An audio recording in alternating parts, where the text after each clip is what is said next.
Hello and welcome to Exploring American Religion, the channel where we illuminate the rich tapestry of faith traditions that have shaped the United States.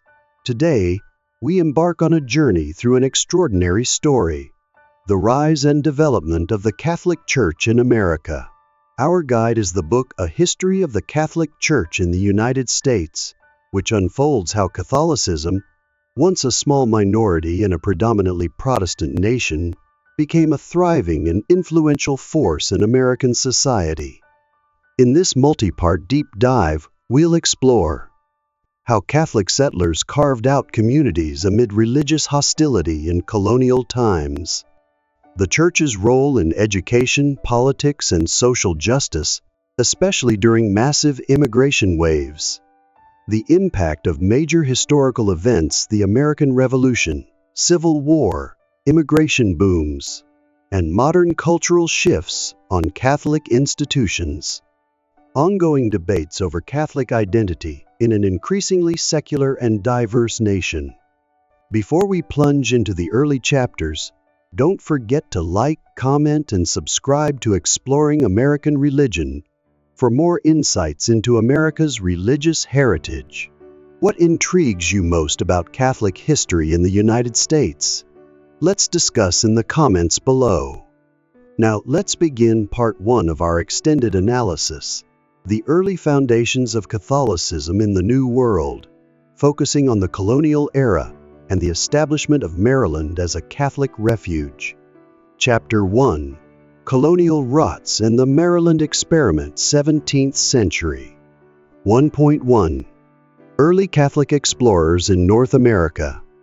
Long before the founding of the original 13 colonies, Catholic explorers from Spain and France brought their faith to what is now the United States. Spanish Franciscan and Jesuit missions in Florida from the 16th century and along the Gulf Coast introduced Catholicism to indigenous populations. French explorers and missionaries ventured down the Mississippi River and established footholds in Louisiana.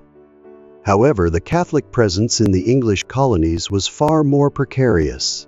English law and cultural norms were deeply anti-Catholic, shaped by the Protestant Reformation and lingering suspicion of popish influence. 1.2. The founding of Maryland, a Catholic refuge. The watershed moment came in 1634, when George Calvert, Lord Baltimore, a Catholic nobleman, obtained a charter from King Charles I to create a colony named Maryland in honor of Queen Henrietta Maria. The aim to provide a haven for Catholics fleeing persecution in England.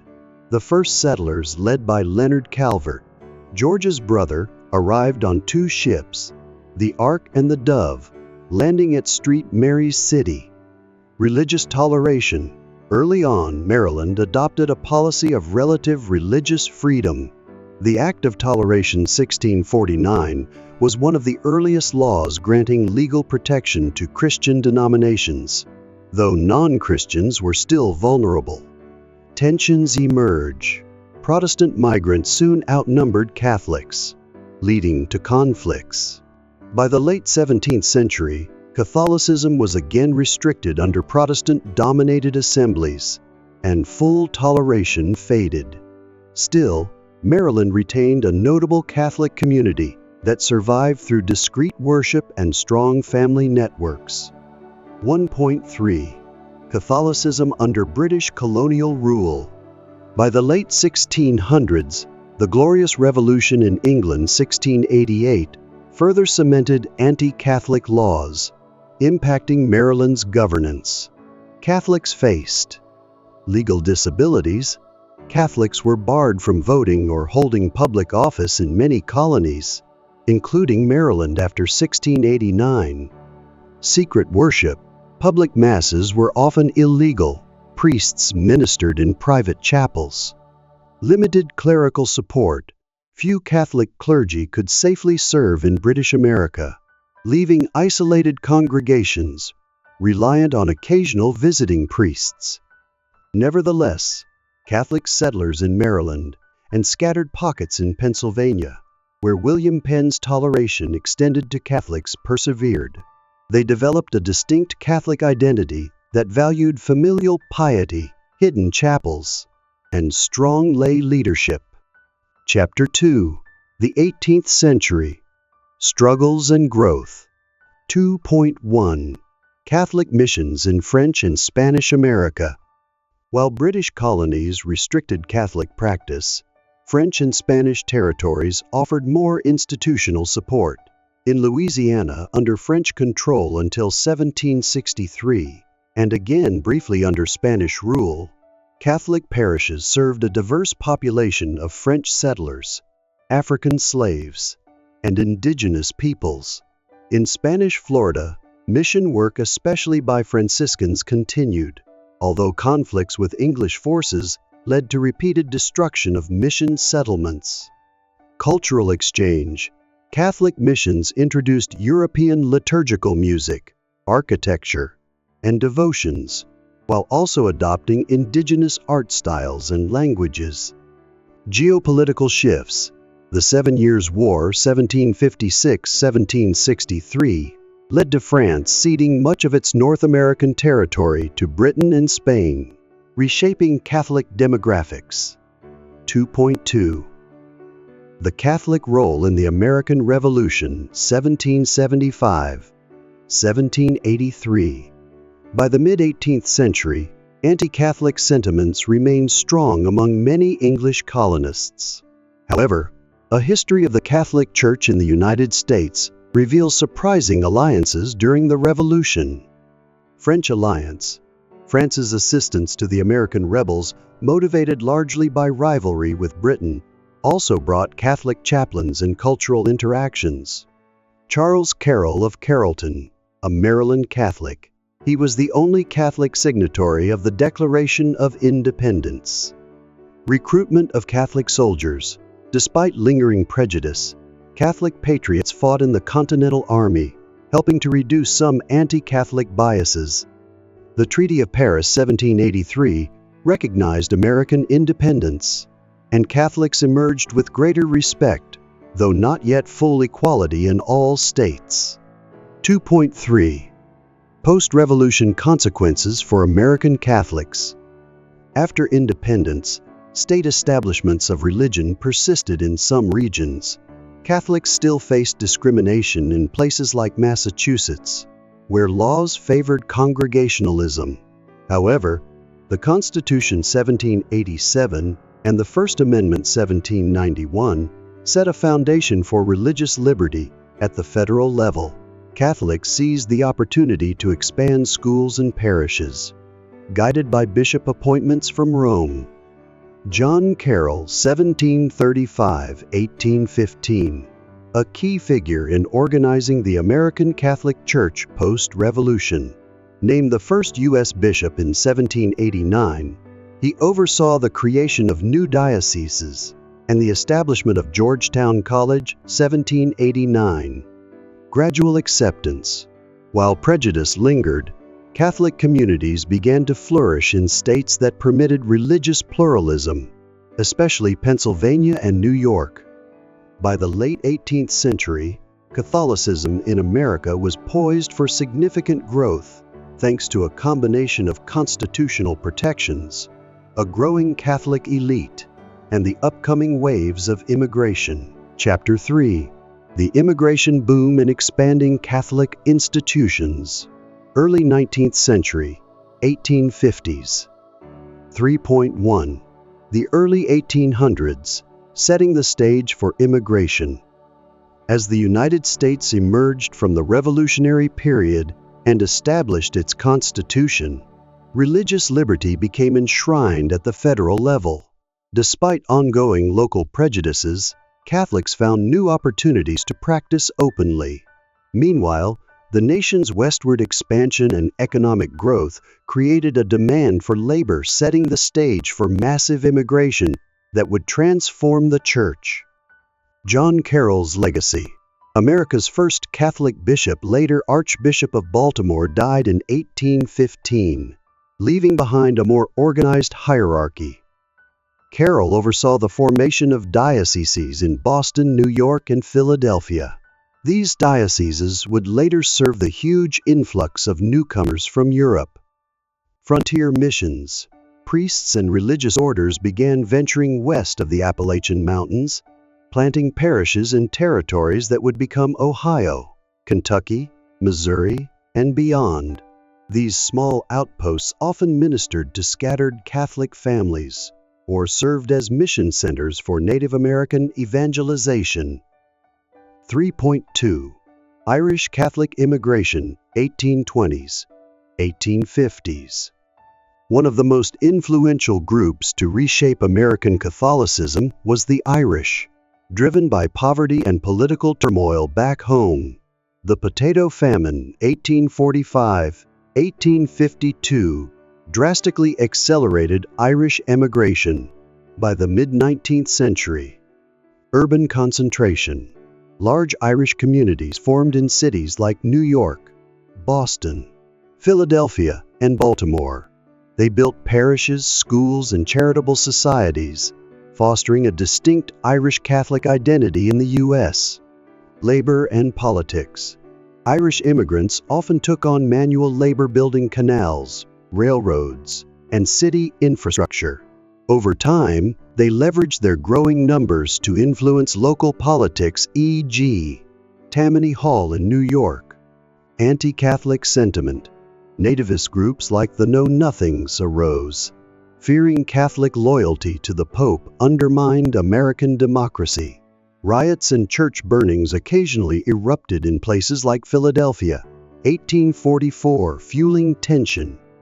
Despite hostility, Irish Catholics persevered, eventually gaining social mobility and integrating into mainstream politics. Their success in city governance would inspire later immigrants to follow a similar path of parish-based organizing. 3.3. German Catholic immigration. Alongside the Irish, German Catholics arrived in large numbers, especially during the 1830s-1850s. Political upheavals in the German states, the revolutions of 1848, and economic hardship spurred migration. German Catholics settled in the Midwest. Cities like Cincinnati, St. Louis, and Milwaukee became strongholds of German-language parishes.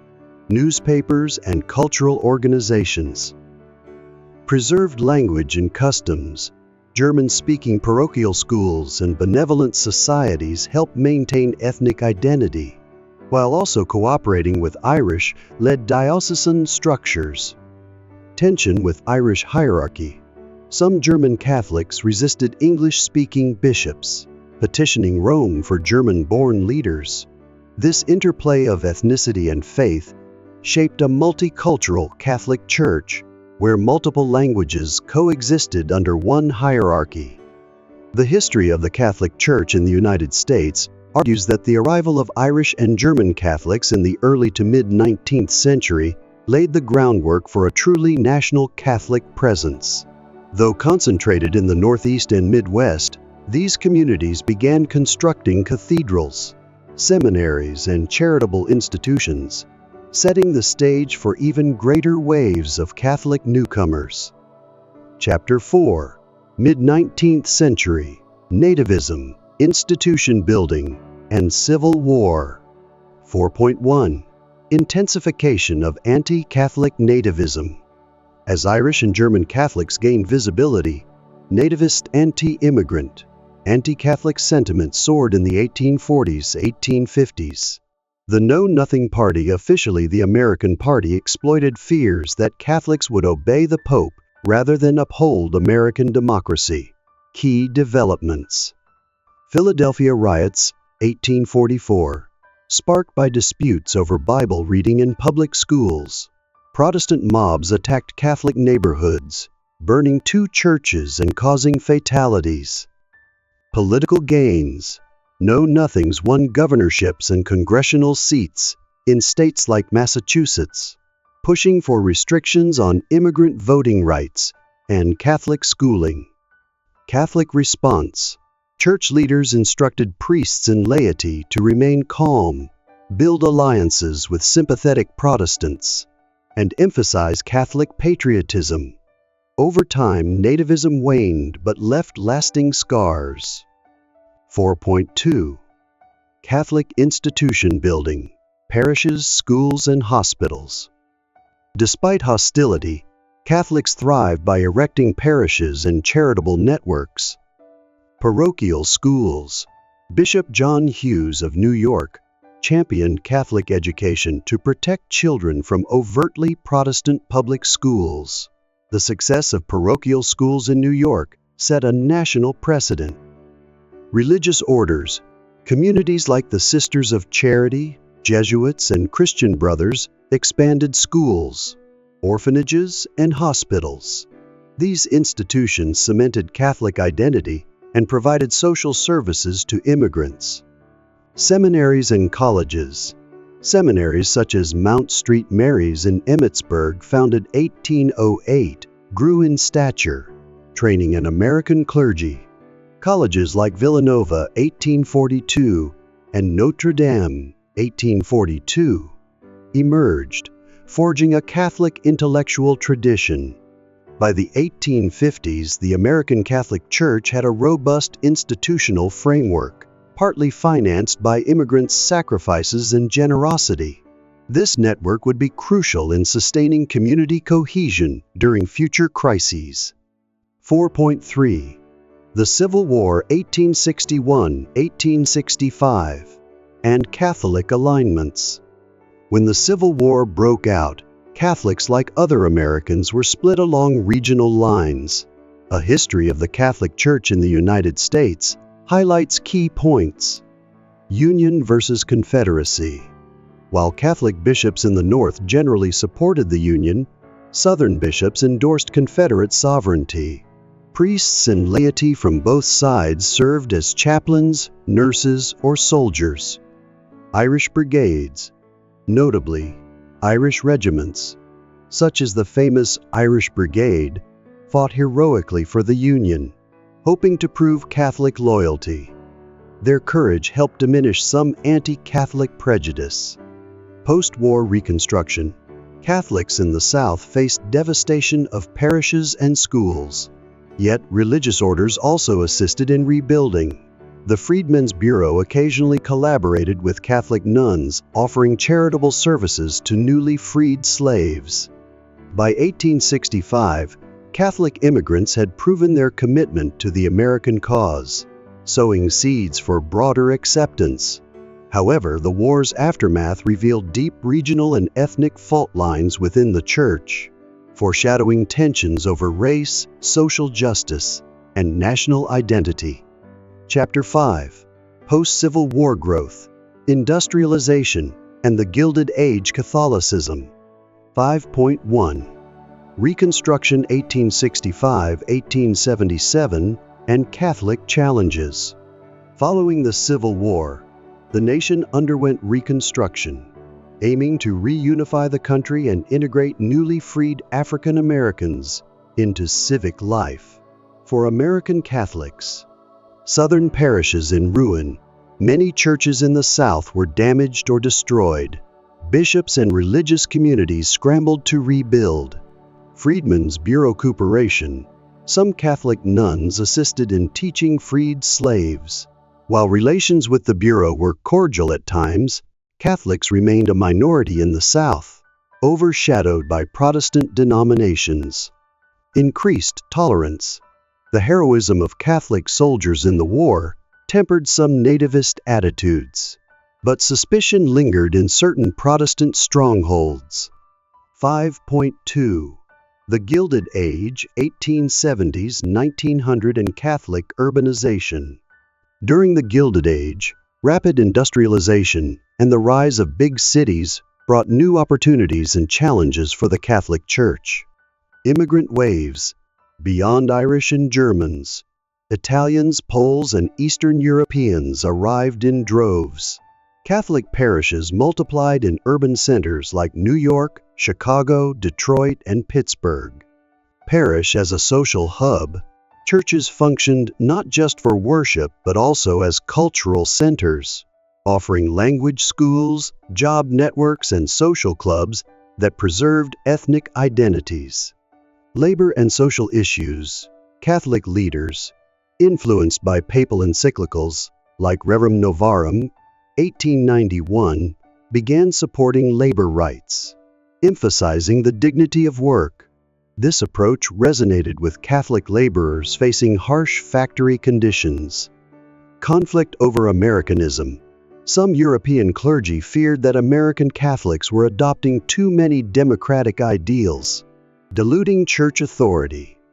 This tension, known as the Americanism controversy, spurred debates over how much the church should adapt to American culture. Ultimately, the Vatican reaffirmed traditional hierarchy, but permitted a degree of enculturation. 5.3. Building parochial schools and universities. One of the Catholic Church's greatest strengths in this era was its educational system. Elementary and secondary schools, most large parishes founded a parochial school. Teaching orders like the Sisters of Mercy or Sisters of St. Joseph staffed them. By 1900, these schools served millions of children, providing an alternative to Protestant-influenced public schooling. Catholic colleges. Institutions like Notre Dame, Georgetown, and Fordham expanded, while new colleges appeared to serve distinct ethnic groups, e.g., Polish, Italian. Press and publishing. Catholic newspapers and magazines flourished, from the National Catholic World to local ethnic newspapers in Polish, Italian, or German. These publications strengthened community bonds and provided apologetics against anti-Catholic propaganda. By the turn of the 20th century, Catholicism in the United States was no longer a fledgling minority. It stood as a major religious force, anchored by a vast network of parishes, schools, hospitals, and universities, interwoven with a diverse population, reflecting the global Catholic mosaic. Chapter 6. Late 19th Century, Social Reform, Labor Movements, and the Dawn of a New Era. 6.1. Catholic Involvement in Social Reforms. As urban poverty and labor exploitation grew, many Catholic leaders embraced social reform, partly inspired by the social gospel ideas prevalent among mainline Protestants, but more directly guided by papal encyclicals like Rerum Novarum, 1891. Key points. Labor unions. Catholic clergy sometimes supported union organization, especially among immigrant factory workers. They emphasized just wages and dignified working conditions. Settlement houses. Catholic-run social centers similar to Protestant settlement houses emerged in crowded immigrant neighborhoods, offering childcare, language classes, and health services. Sisters and nuns. Women religious played a leading role, founding hospitals and orphanages, reaching out to single mothers, and addressing pressing social concerns in industrializing cities. 6.2. The Americanism Controversy, 1890s. Within the church itself, a debate flared about how much to adapt to American culture. A History of the Catholic Church in the United States details how. Archbishop John Ireland, Bishop John Keane, and others advocated an American-style Catholicism, emphasizing patriotism, democracy, and limited clerical authority. European critics argued that too much adaptation eroded respect for Rome's hierarchy and threatened Catholic unity. Pope Leo XIII intervened, condemning extreme forms of Americanism, but clarifying that legitimate adaptation was acceptable. This controversy highlighted the delicate balance Catholic leaders walked, championing national integration while upholding universal church teachings. 6.3. Approaching the 20th century, a church poised for expansion. By the end of the 19th century, hierarchical structure. The U.S. boasted numerous dioceses, archdioceses, and a structured leadership often made up of second, or third-generation Irish and German bishops. Lay organizations. Groups like the Knights of Columbus, founded 1882, provided insurance, social benefits, and a platform for lay leadership. This fostered solidarity among Catholic men. Educational milestones. Parochial school enrollments soared, while Catholic colleges and universities gained prestige.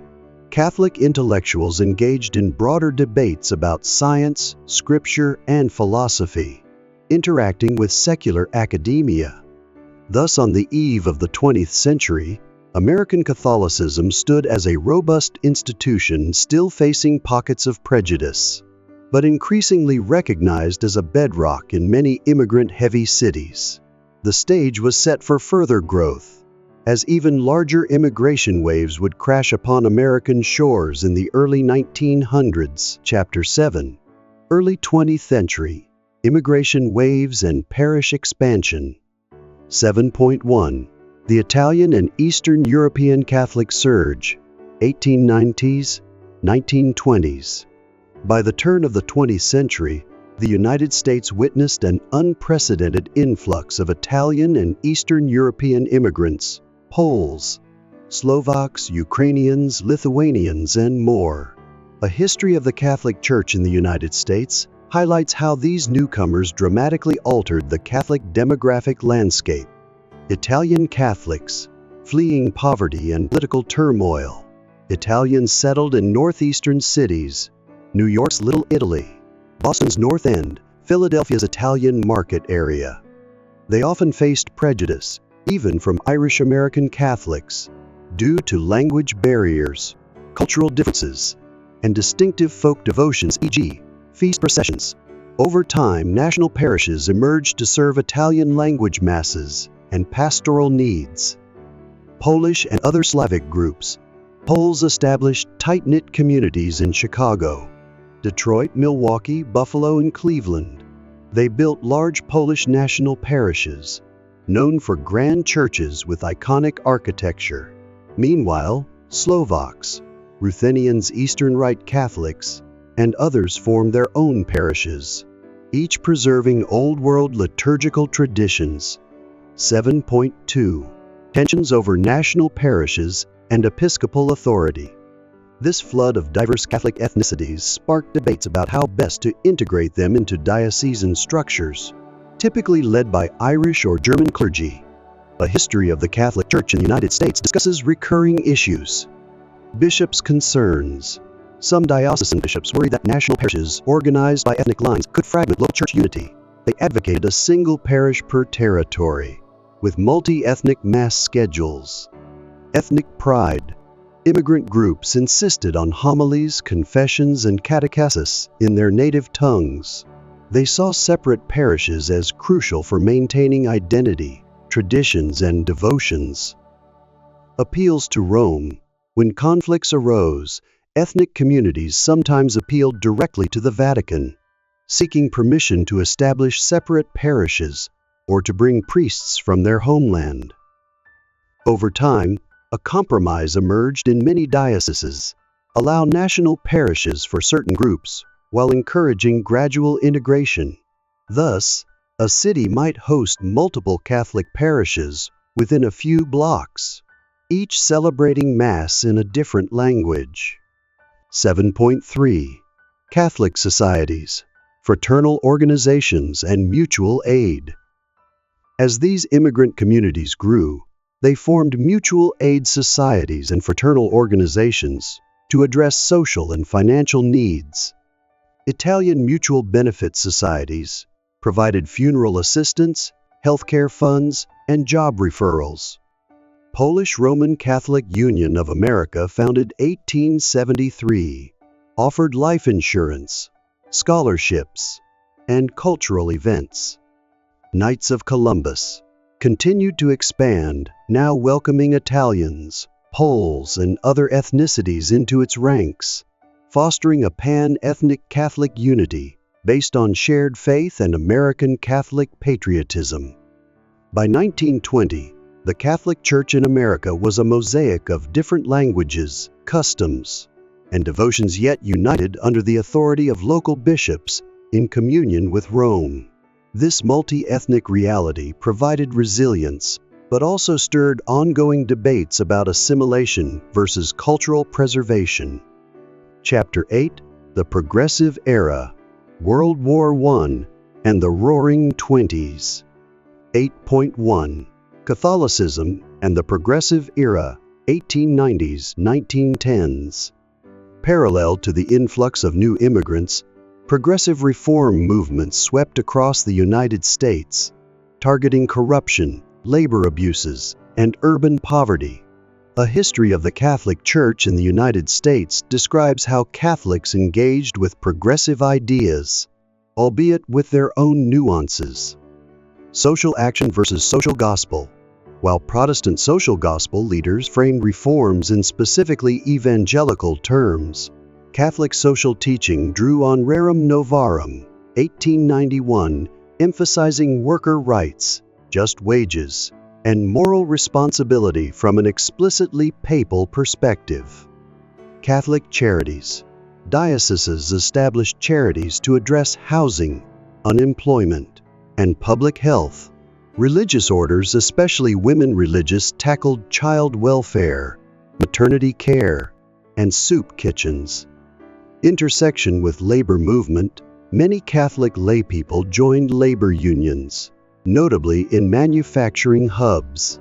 However, some bishops cautioned against radical influences, e.g., socialism and union activism, striving to balance workers' rights with church teaching on private property. This dynamic mirrored Catholic efforts worldwide under Pope Leo XIII and subsequent popes, who championed a middle path between laissez-faire capitalism and socialist extremes, urging solidarity and charity, but also endorsing the right to private ownership. 8.2 World War I, 1914-1918, and Catholic patriotism. When World War I erupted in Europe, many Catholic Americans had strong ties to homelands, Poles hoping for Polish independence, Italians concerned about Italy's role, etc. Once the U.S. joined the war in 1917. Loyalty demonstration.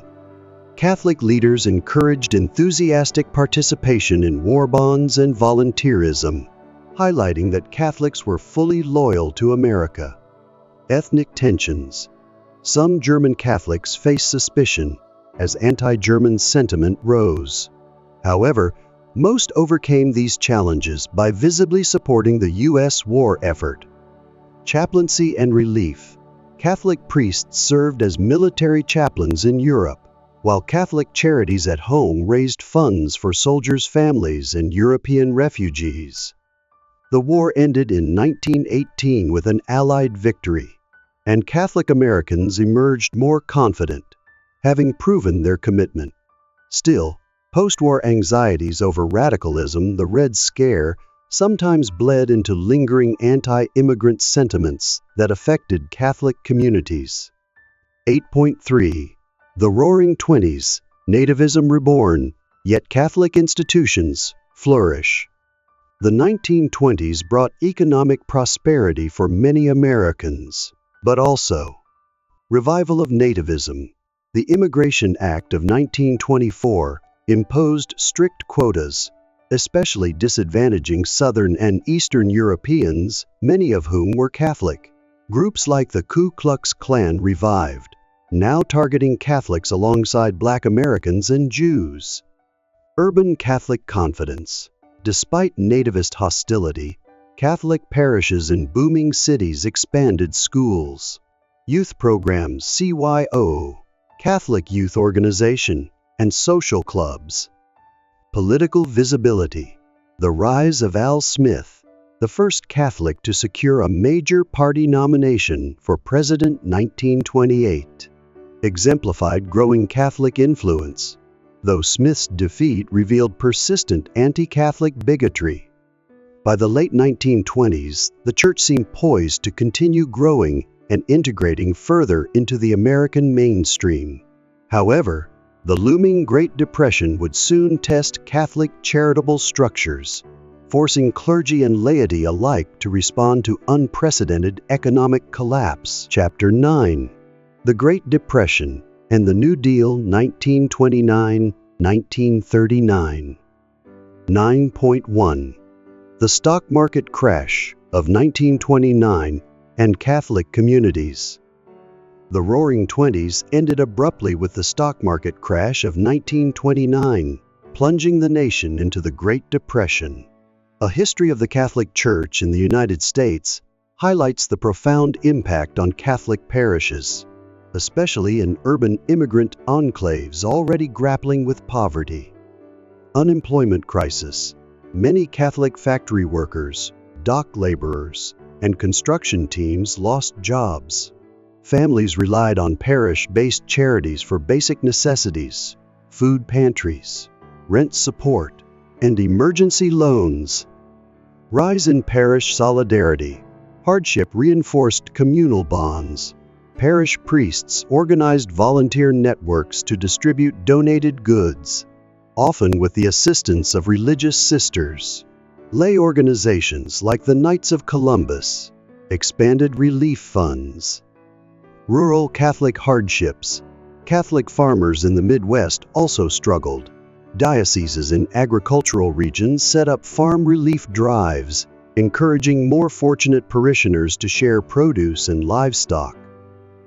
This crisis tested Catholic philanthropic capacity, revealing both the resilience of local parishes and the Church's limitations. Many bishops pleaded for more systemic solutions, welcoming the Roosevelt administration's eventual New Deal. 9.2. Catholic responses to the New Deal.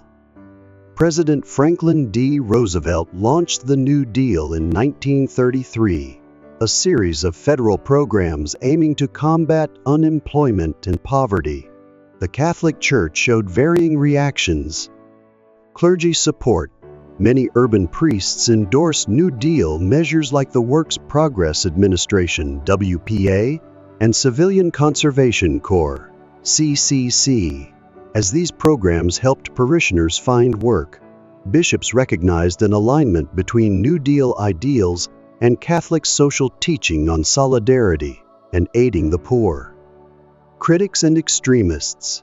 A few Catholic voices, like Father Charles Coughlin, initially supported Roosevelt but turned hostile, accusing the administration of not going far enough or of being aligned with Jewish bankers. Coughlin's populist radio show gained millions of listeners, spouting anti-Semitic and anti-Federal Reserve sentiments. The hierarchy eventually distanced itself from him, and Rome censured his political activism.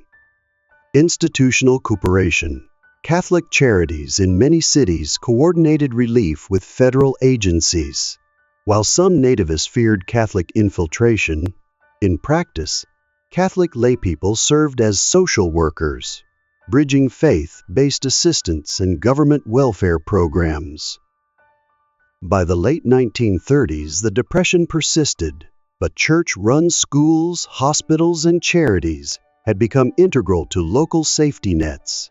The New Deal redefined the role of government, while Catholic leaders lobbied for labor rights and social justice, anticipating a larger Catholic presence in American public life. 9.3. Cultural shifts and political alignments. Urban political machines. In cities like Boston, Chicago, and New York, Catholic ethnic groups, Irish, Italian, Polish, grew influential in Democratic Party machines, shaping local governance and championing progressive labor legislation. Educational emphasis. Despite financial strain, parochial school enrollment remained robust. As families valued religious formation, convent-based teaching orders made sacrifices to keep tuition low, reinforcing Catholic identity amid economic turmoil. Evolving Catholic press. Newspapers like Catholic Worker, founded by Dorothy Day in 1933, advocated radical social change, emphasizing Christ-like solidarity with the poor. Meanwhile, Mainstream Catholic periodicals debated the moral implications of government intervention in the economy. The history of the Catholic Church in the United States contends that by 1939, American Catholicism had demonstrated remarkable adaptability. The Church's grassroots charity efforts, combined with partial support for the New Deal, helped thousands survive the Depression, enhancing Catholic moral authority and forging ties to the Democratic Party that would endure for decades. Chapter 10, World War II and Post-War Catholic Ascendance, 1939-1950s. 10.1 Catholic Americans and the onset of WWIII. Even before the U.S. entered World War, the second officially in December 1941, Catholic Americans felt the global reverberations. Many had ethnic roots in Europe, anxious about Hitler's aggression. A history of the Catholic Church in the United States details. Debate over isolationism. Some Catholics, especially of German or Irish descent, hesitated about supporting Britain, wary of repeating WWI mistakes. Others, notably Polish Americans, favored early U.S. intervention to save their homeland from Nazi occupation. Increasing anti-fascist sentiment, papal condemnations of totalitarian regimes, such as Pius XI's encyclical Mit brennender Sorge, against Nazi ideology bolstered Catholic opposition to Hitler, Mussolini, and Franco. Catholic press in America frequently editorialized about the moral stakes. When Pearl Harbor was attacked December 1941, any reluctance vanished. Catholics nationwide enlisted or supported the war effort, echoing the patriotic unity seen in WWI. 10.2 The Home Front, Chaplains, Relief Efforts, and Civil Religion. During WWI, military chaplains, thousands of Catholic priests, served as chaplains, ministering to Catholic GIs in Europe, North Africa, and the Pacific. They brought sacraments to the front lines, fostering a sense of spiritual comfort amid chaos. War bond drives. Parishes hosted rallies for war bonds. Religious sisters collected donations for servicemen's care packages and prayed incessantly for victory and peace. Interfaith cooperation. Catholic, Protestant, and Jewish chaplains often collaborated in field hospitals. This synergy helped solidify the Judeo-Christian concept of American identity, standing against the godless Axis powers. Civil religion soared with everyday references to God, freedom, and America's moral destiny.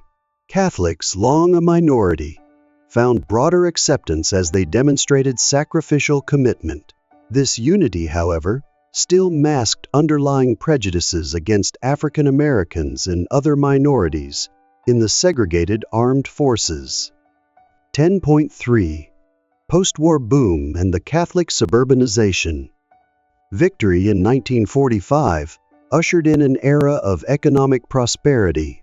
The GI Bill enabled veterans, including Catholic servicemen, to attend college and buy homes in new suburbs. A history of the Catholic Church in the United States highlights. Suburban parishes. Across the Northeast, Midwest, and West Coast, brand new parishes sprouted in housing developments. Catholic families escaping crowded city neighborhoods built thriving suburban communities. School expansion. Parochial schools flourished. Teaching orders, though strained for personnel, undertook building campaigns to accommodate the baby boom.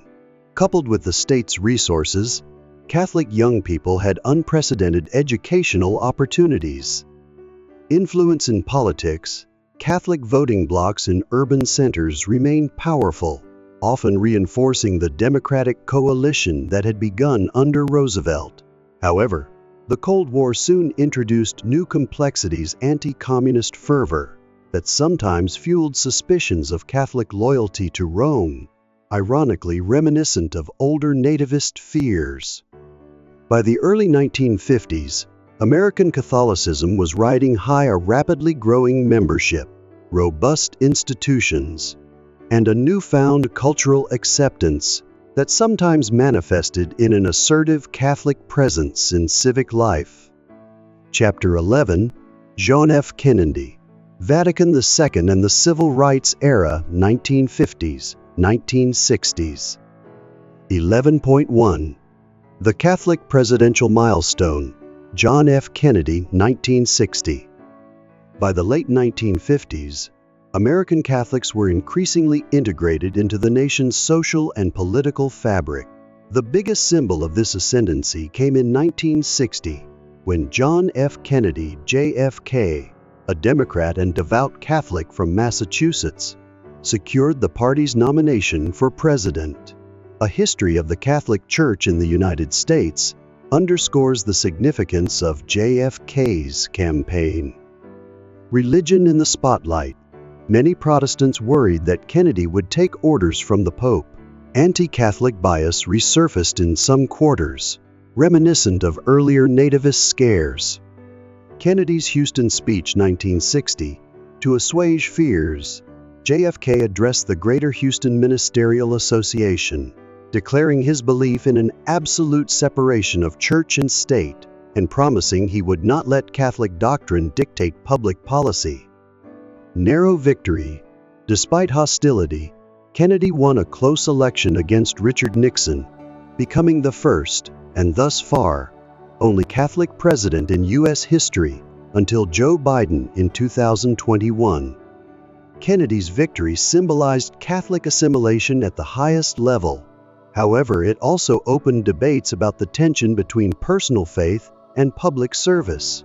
His assassination in 1963 ended hopes of seeing how fully he might have addressed Catholic concerns regarding social justice. But his brief presidency marked a watershed moment in Catholic American identity. 11.2. Second Vatican Council 1962-1965, Transforming American Catholicism. While JFK was in the White House, the global church underwent a revolution under Pope John XXIII, who convened Vatican II 1962-1965. A History of the Catholic Church in the United States details how Vatican II's reforms reverberated across American parishes. Liturgical reforms. The Mass was allowed in vernacular languages instead of Latin, encouraging active lay participation. American Catholics could now experience the liturgy in English, Spanish, Polish, Italian, etc. Lay empowerment. Vatican I 27. Emphasis on the people of God recognized the laity's role in evangelization. Parish councils and various ministries. Catholic lay movements flourished, from youth groups to social justice committees. Ecumenism and interfaith dialogue. The Council encouraged dialogue with Protestant and Orthodox churches, as well as non-Christian faiths. In America, this fostered cooperative efforts in charitable work, civil rights advocacy, and even combined worship services for special occasions. Although many embraced these changes with enthusiasm, some traditionalists mourned the loss of Latin liturgy and the old devotions, leading to internal tensions. Over time, the post-Vatican II environment reshaped Catholic worship, architecture simplified church designs, and the overall spirit of American Catholicism. 11.3. The Civil Rights Movement and Catholic Activism. In the 1960s, the Civil Rights Movement peaked, challenging segregation and systemic racism, particularly in the South. A History of the Catholic Church in the United States highlights the Church's role. Support from religious orders. Communities like the Sisters of St. Joseph, Benedictine monks, and Jesuits participated in voter registration drives, marched alongside Dr. Martin Luther King Jr., and provided shelter for civil rights activists. Integration of Catholic schools. Some Catholic dioceses in the South desegregated parochial schools ahead of public systems, reflecting the Church's moral stance. However, not all bishops moved swiftly. Pockets of resistance emerged, revealing racism within certain congregations. Interracial justice. Lay Catholics formed groups like the National Catholic Conference for Interracial Justice (NCCIJ), advocating stronger statements from bishops against racism. This synergy aligned with broader Vatican II calls for human dignity and social justice.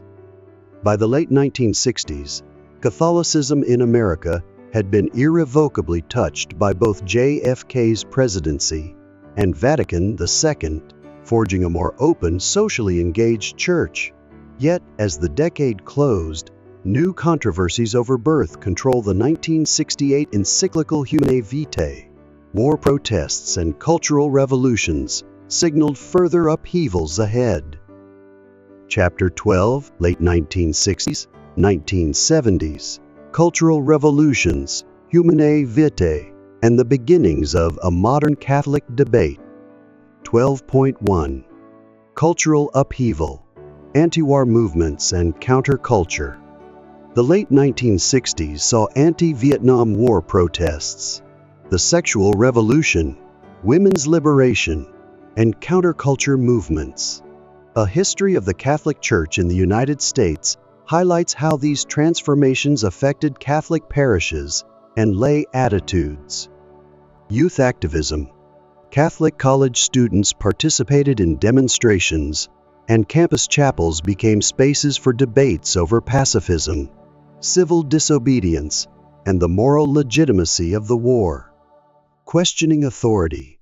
The broader distrust of institutions spilled into the Church. Some priests and nuns joined protests, while others clashed with conservative bishops who demanded obedience to traditional teachings on modesty, morality, and respect for hierarchy. Folk music and liturgical experimentation. Inspired by the era's folk rock scene, youth-driven liturgies introduced guitars, contemporary hymns, and more informal worship. While many welcomed the new vibrancy, critics accused them of irreverence. 12.2 The Controversy of Humanae Vitae, 1968. In 1968, Pope Paul VI issued the encyclical Humanae Vitae, reaffirming the Church's ban on artificial contraception. This statement sent shockwaves through American Catholic circles. Widespread dissent. Many Catholic married couples, theologians, and even some clergy openly questioned the encyclical, claiming it failed to consider the complexities of modern family life. Divisions among clergy. A group of priests publicly declared conscientious dissent, while bishops attempted to enforce loyalty. Parish discussions became heated. For the first time, many lay Catholics openly disagreed with Rome's stance on sexual ethics. Long-term impact.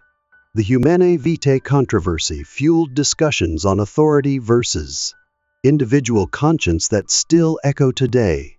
It also contributed to a drift away from the Church among younger Catholics who favored personal autonomy. 12.3 Seeds of new movements, charismatic renewal, and lay-led ministries. While doctrinal controversies flared, other movements energized Catholic spirituality.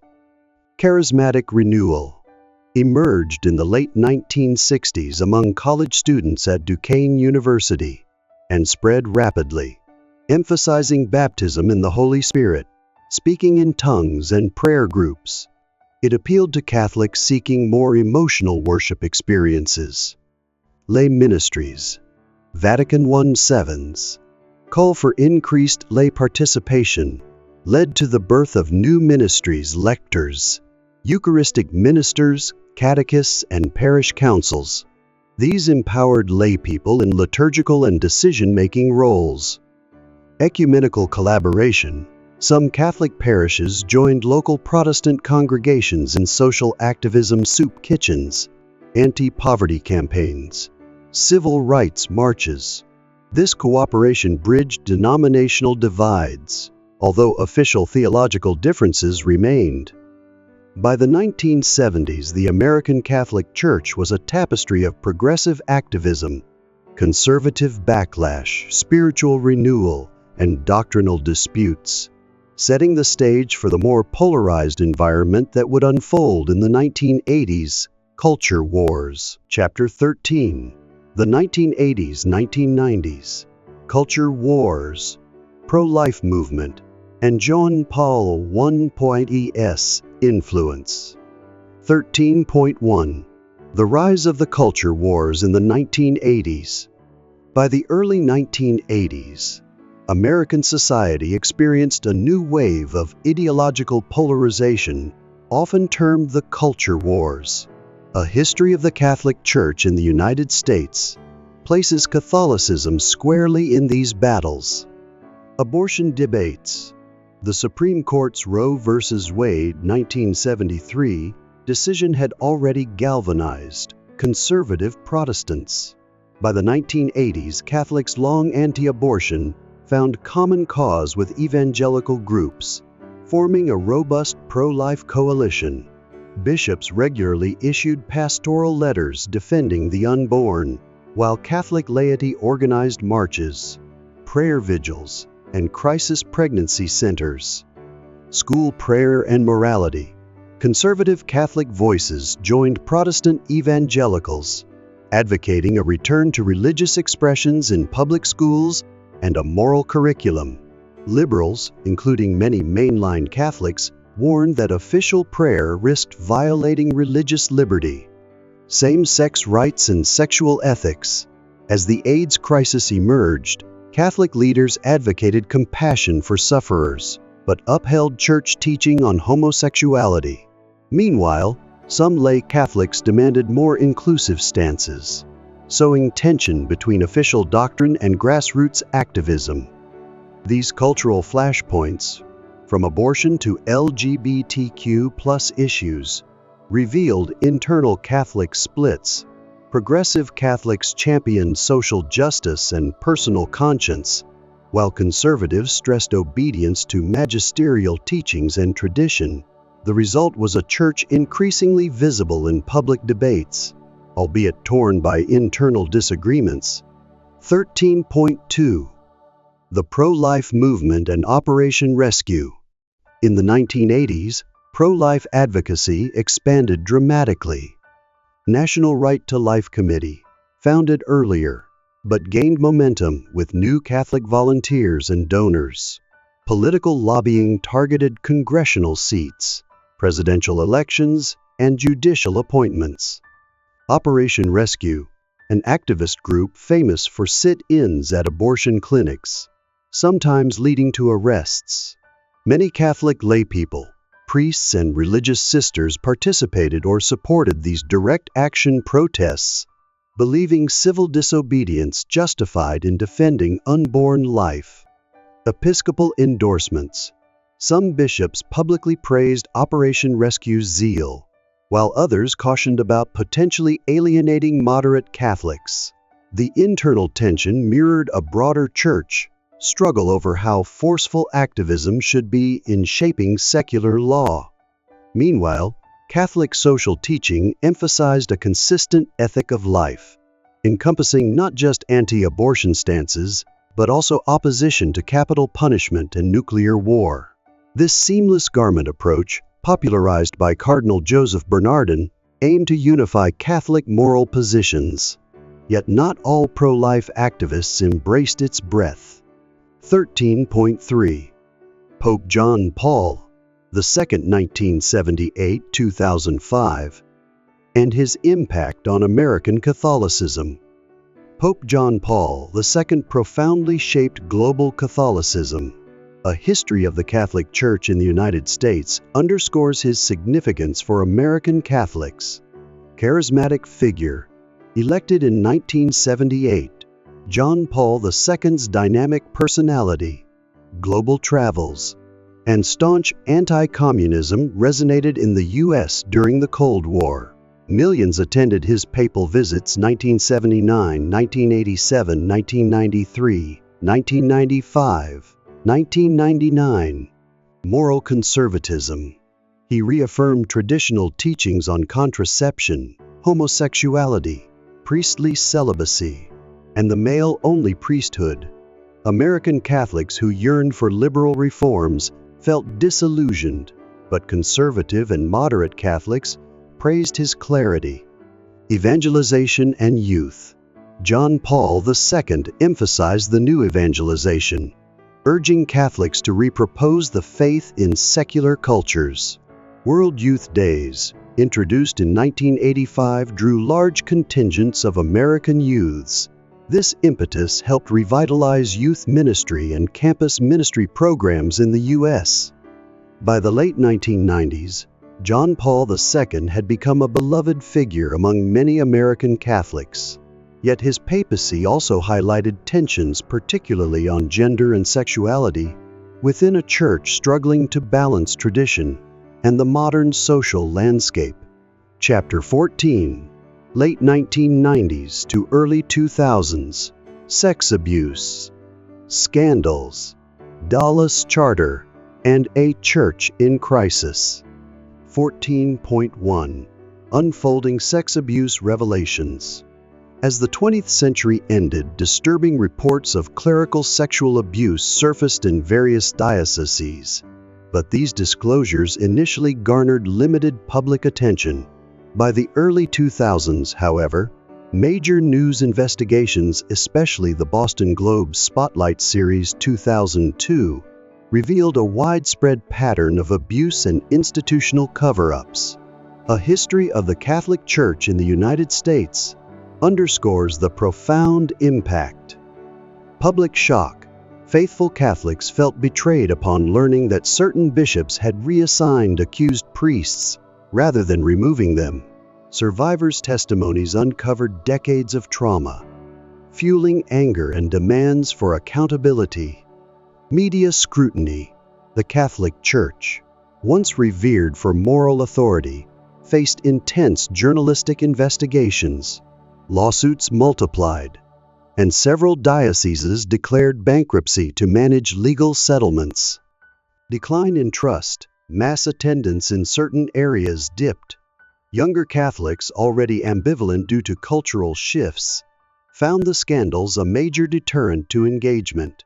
Some older Catholics struggled between loyalty to tradition and outrage at ecclesiastical failures. 14.2. The Dallas Charter 2002. In response to the crisis, the U.S. Conference of Catholic Bishops USC, CCB, convened in Dallas June 2002, adopting the Charter for the Protection of Children and Young People. Key provisions included: zero tolerance. Any priest or deacon credibly accused of abusing a minor would be permanently removed from ministry. Review boards. Dioceses established independent boards, often including lay experts, to investigate allegations. Safe environment programs. Mandatory training for clergy, employees, and volunteers to detect and prevent abuse. While survivors groups argued the charter didn't go far enough, particularly regarding bishops' accountability, it marked a significant policy shift. A history of the Catholic Church in the United States credits the Dallas Charter with reducing new cases of abuse, though legacy cases and lawsuits continued for years. 14.3. Leadership challenges and the crisis of confidence. Cardinal Bernard Law of Boston resigned in 2002 amid revelations he had reassigned abusive priests. Other bishops faced similar allegations of negligence. The scandal rippled nationwide, prompting restructuring diocesan finances. Lawsuits forced transparency in church assets and spending. Some Catholics withheld donations, pressuring reforms. Heightened role for laity. Many called for lay involvement in bishop selection, demanding checks on episcopal power. Global ramifications. Cases emerged in Ireland, Australia, Germany, and more, underscoring a systemic global problem. American Catholics felt connected to a universal crisis that tested the entire Church's credibility. By the early 2000s, the sex abuse scandal overshadowed Catholic achievements in social ministry or evangelization. Polls indicated a surge in distrust, while reform-minded Catholics sought deeper structural changes, transparent governance, accountability for bishops, and a more substantial voice for lay leaders. Chapter 15. Early 21st century. Pope Benedict XVI immigration debates, and toward a more diverse future. 15.1. Transition from John Paul II to Benedict XVI, 2005. After John Paul II died in 2005, Cardinal Joseph Ratzinger became Pope Benedict XVI. A History of the Catholic Church in the United States explores the American response. Continuity and conservatism. Benedict XVI carried forward John Paul II's doctrinal firmness, reiterating the Church's stances on moral issues: abortion, marriage, clerical celibacy. American conservatives welcomed his clarity, while liberals hoped for pastoral openness. Focus on relativism. Benedict frequently warned of a dictatorship of relativism, urging Catholics to stand firm against secular ideologies. Some American bishops echoed this call, encouraging a countercultural Catholic identity. Handling the abuse crisis. Benedict met abuse victims, apologized for institutional failures, and insisted on implementing safeguarding protocols. Though survivors acknowledged these gestures, ongoing lawsuits and revelations kept the crisis in the spotlight. 15.2. Catholic involvement in immigration debates. Entering the 20th century, immigration once again dominated American politics, with millions of Hispanic, Asian, and African newcomers, many of them Catholic, shifting parish demographics. Hispanic growth, Spanish-language masses proliferated, making many parishes effectively bilingual. The Church became a leading advocate for immigration reform, emphasizing compassion and family unity. Catholic social teaching on migrants, rooted in biblical mandates to welcome the stranger.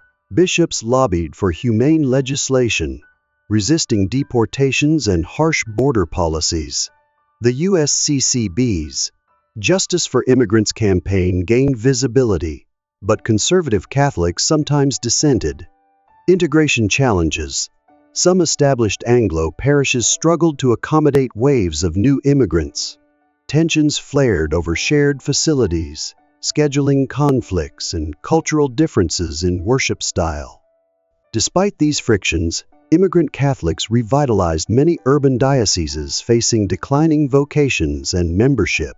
Vibrant liturgies, devotions like the Guadalupe Festival, and strong communal ties enriched the American Church's diversity.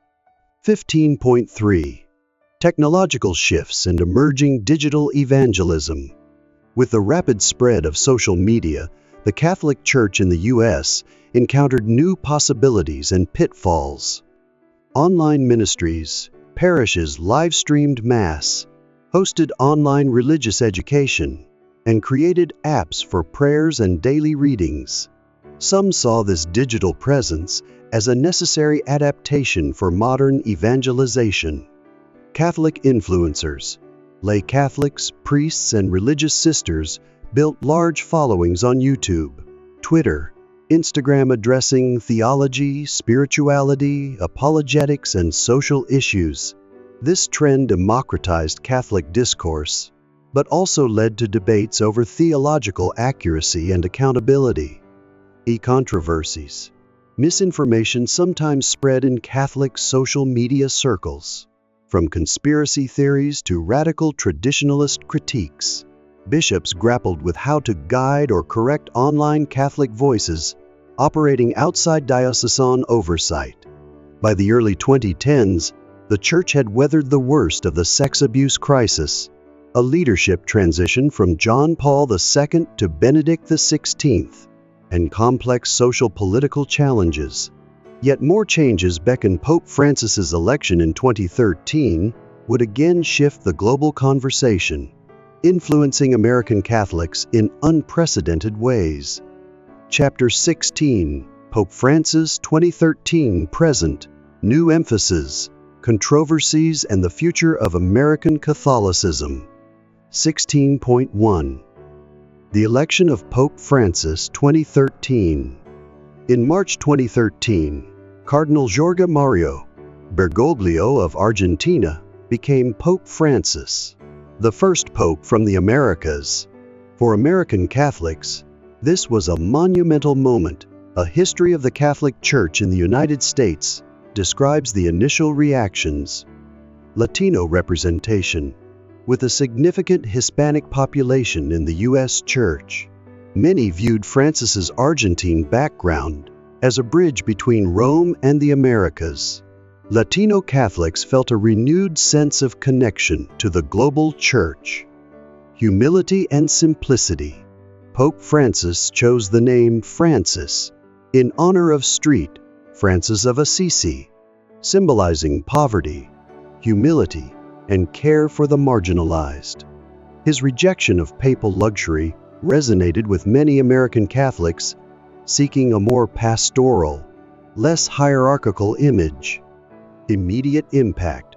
Early gestures: paying his own hotel bill, riding in a modest car, living in the Domus Sanctae Marthae instead of the Apostolic Palace, reinforced the perception of a people's pope. Media coverage was largely positive, contrasting with the previous decade's scandal-driven narrative. 16.2. Major themes of Pope Francis's pontificate. The 1st of February 2016. Mercy and pastoral outreach.